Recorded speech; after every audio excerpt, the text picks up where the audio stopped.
out of the red corner with his trainer, Freddie Roach, wearing pink and officially weighing in at 151.6 pounds.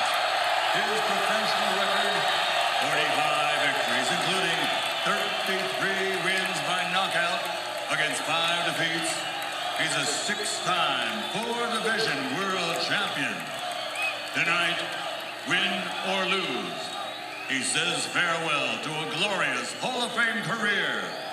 Here is the former super lightweight world champion, the former 2-time welterweight world champion, the former middleweight world champion, and the reigning, defending, 2-time light middleweight champion of the world, Damas y Caballeros de Aguas, Puerto Rico, que presenta el legendario boricua, el gran campeón puertorriqueño, Miguel Ángel Cotto.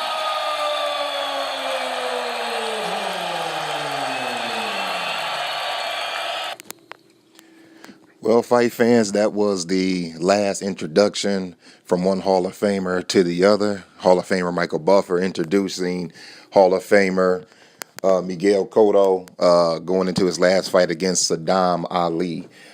Those of you who all saw the fight know how it ended. It didn't end the way that some of us Cotto fans had hoped it would have. It ended with him losing by unanimous decision to the young Ali.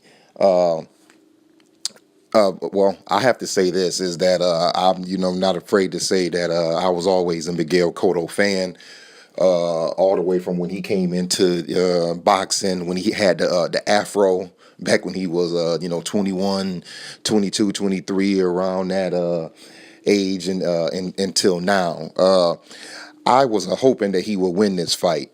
I picked him to win this fight. I thought that originally I thought that he would catch Ali with a left hook to the body and maybe catch him upstairs and want to get him out of there. But also in the back of my mind, I said I wouldn't have been surprised if Ali would have won that fight if he used his youth. And even though I thought Ali could win the fight, I didn't predict him to win the fight. I thought Cotto would go out and he would go out with a victory. In those first few rounds, I thought Cotto looked pretty good. I paid attention to his legs. He's 37 years old, and I wanted to see how his legs looked. And he looked as good as he always has. He was moving. He never stopped moving. He stayed on his toes.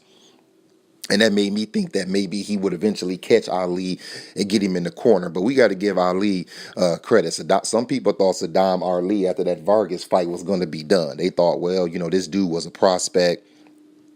He didn't turn out the way we thought he would, just over one loss. I didn't lose faith in Sadam because I've been big on him coming up. I didn't lose faith after just one loss, but this right here showed me that he's still in it. Now, was it a combination of him fighting a fighter past his prime? Let's don't forget, Miguel is 37 years old, so he's past his best days. Even though Miguel is still sharp, he's still elite. He's not the Miguel that we once knew. So it could have had a combination to do with that. But Sadam, I think, fought like a young man should fight. I never understood why younger guys go into a fight with an older guy and don't treat him like an older guy. They stay away, they play the game. Sometimes you just got to go at them, try to hurt them, try to get some shots off on them to make the older guy weary and get him more on his toes. And I think that's what Ali did. I think those right hands that he was clearly hurting Cotto with really did the trick. As for Miguel, he didn't look bad. He looked good enough to fight one more time against a lesser opponent, but I don't want to see that. I'm okay being a Cotto fan. I'm okay with him going out on this loss against a young, upcoming fighter. He has nothing else to prove. He needs to just sit back, let the clock tick for the Hall of Fame to come calling for him to go in. Probably in a couple of weeks before the month is over, I'll do my final look back on Cotto. I'm not going to give my final thoughts on his career and what I think about it today, but now I just want to say that it was a pretty good fight. It was actually better than I thought. Saddam brought more of the fight to Cotto, which I didn't think he would do, and made it a much better fight. So that's pretty much it. Miguel Cotto goes out with a loss to end his career at 37 years old. He was a tough fighter. He showed it in this fight. He never quit. He didn't have any quit in him, even when Saddam was rocking him with those hard right hands. Let's look at Saddam and see what happens with him. He is now a junior middleweight champion. And it seems, at least in my opinion, that he's going to stay there. He's not going to drop back down to welterweight. So we have to look at fights that are out there for him. I think a pretty good fight for him would be Jarrett Hurd. I may be mistaken, but I think Jarrett Hurd does have a title.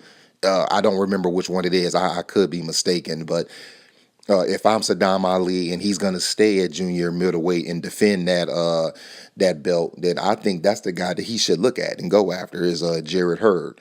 But another day for Sadam Ali. We're going to end this one with Miguel Cotto's final interview. That's all I got, fight fans. Catch y'all later. Miguel.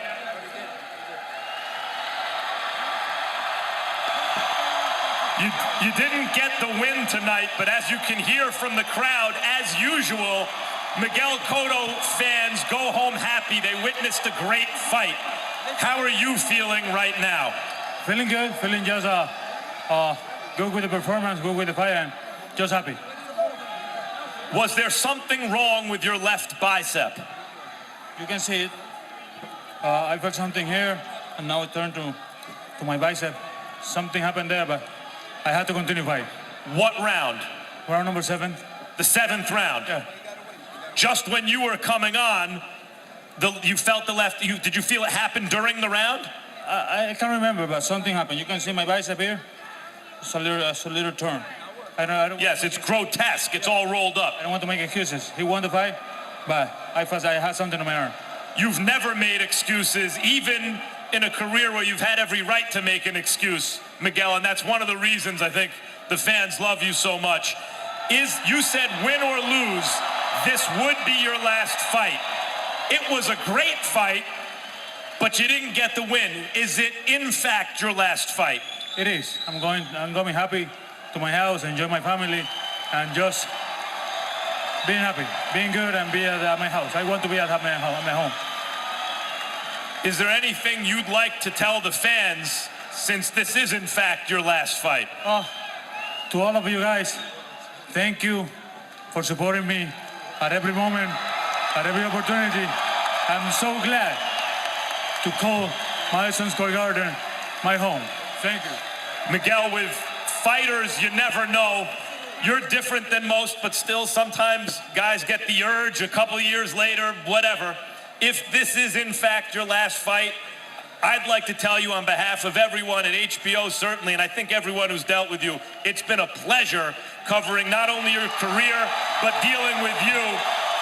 We're going to miss you. Thanks for the memories. The pleasure was all mine. I had the opportunity to provide in the best way for my family, and that's all that matters for me right now. Thanks, Miguel, for a Hall of Fame career. Jim?